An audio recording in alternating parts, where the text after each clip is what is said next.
It's amazing how you had the opportunity to watch those debates and come to your own conclusions, which led you to a lot of what you're doing right now, led you to MyVitalC and the products you're utilizing right now. Can you go into what was that process of like of working around Nobel Prize winners out there in chemistry, taking tidbits probably from here, there, and everything coming together with this product? Can you go into that and what led you to start the company? Yeah, and that's a really kind of cool question. All right, so what we're talking about, what we're going to be talking about, I'm holding up a model of a molecule. Don't worry if you're listening. You just imagine a soccer ball where the lines on the soccer ball represent the bonds between the carbon atoms. You have a spherical molecule of 60 carbon atoms. The molecule was discovered in 1985 at Rice University. That's here in Houston. That's where we're based. And the three scientists who discovered it went on to win the Nobel Prize in 1996. My business partner and I started manufacturing it in 1991, right? So what is that? 5 years before they won the Nobel Prize. And frankly, it's recently that I've come to the realization this is a possibility that we, because we were in the market selling commercial quantities of this carbon nanomaterial, the scientists had access to enough material to realize what a spectacular discovery this was, ultimately leading to the Nobel Prize, right? So that we had some hand in it. Now, to get to your question, when we're thinking about starting, so how do we end up starting? By the way, this, live longer and better. You kind of referenced it. It's a book I wrote. It's about this whole story, so you can find all these details. I'm extremely proud of it. I think it turned out very well because I have a two-time New York Times #1 best-selling author as my co-author. That's an interesting story in itself, but just to be a New York Times bestseller, like off the charts, crazy hard, 2 times #1. So my business partner was working at the Texas Center for Superconductivity. That's an organization housed onside the University of Houston campus, and that's where he and I met. And he was actually separating this molecule, right? So we call this particular one, the soccer ball shaped, we call it ESS60. And in order to get pure ESS60, you have to isolate it from some of the other fullerenes. There's a whole collection of molecules called fullerenes, and they're different sizes, 60, 70, 60, 70 is the next predominant one, 76, 84.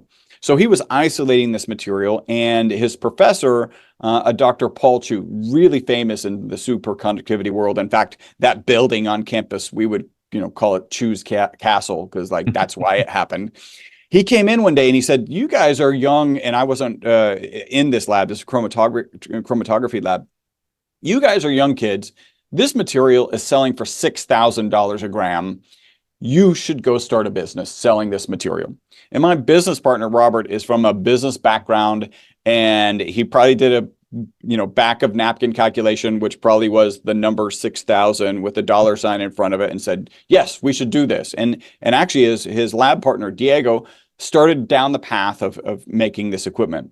And then they brought me on because they soon realized the process of manufacturing this molecule is really tough. And it's basically, you've got to vaporize graphite in an inert environment. And by the way, graphite is one of the hardest materials on the planet to vaporize. So you need local temperatures of the sun. You take 2 rods and you need local temperatures of the sun between those 2 rods in order to vaporize those rods. It has to be in a vacuum chamber and has to be devoid of oxygen. So there's all sorts of constraints that make this really, really challenging to make. So we went and visited Dr. Smalley, was really the lead researcher at Rice University. So it's kind of his name is the most predominant one on the discovery of this molecule. And we're like, "Hey, you guys are making small quantities. If you were to, this is a really neat machine. Thank you for letting us see it, making drawings as real time. If you were to make another one of these, what would you do different?" And they were like, "We would do this." Okay. And so that piece of equipment that Robert and I put together is still to this day, right? So we're 33 years later, the best, most efficient way to manufacture fullerenes in general.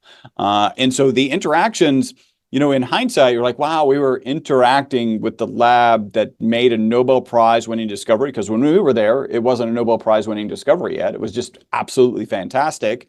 And there was a lot of excitement. Just to share how much excitement, in 1991, that's the year we started the company, delivered our first commercial quantities. All 10, so they'll aggregate, every scientific paper references another scientific paper, and then they aggregate which papers are referenced. All 10 of the 10 most referenced papers were about fullerenes. All 10, so everybody was writing. In fact, people would ask us, hey, what is this molecule good for? And our initial joke was, it's really good for funding, because if you write a proposal about fullerenes, you are gonna get funded. It brings you money. Yeah. So you could get funding. And the reality is basically, if you did that research, you could get funding. All 10 of the most 10 reference papers. So all 10 of the 10 most referenced papers were on fullerenes. It was basically, to my knowledge, the first viral discovery. I'm sure you could go back in history and there are other things. But so absolutely amazing. The people might ask, why was it so popular? I describe it as being a material that performs as well or better than the current best material in almost every application. So it makes better inks, it makes better batteries, it makes better tires, it makes better photocells. And this is when people are like, wait, okay, so we haven't talked about health yet. Yep. But now you're talking about inks, batteries, tires, and photocells in the same kind of breath of something that we might consume. That is this material. And then let me transition and then hand this back to you. So please. They actually thought the molecule would be toxic, right? So they thought because it makes great inks, batteries, tires, and photocells, that man would be working with it on a regular basis. When man works with something on a regular basis, you got to understand its toxicity level. There's a shape on the exterior here of this soccer ball shaped molecule that looks like benzene. Now, benzene is a necessary component of modern society. It's ubiquitous. If you want to have some sort of understanding, just imagine all the look around wherever you're at, all the plastic gone, because benzene is the foundation of plastics, a lot of medicines, a lot of detergents. So we don't have modern society without benzene.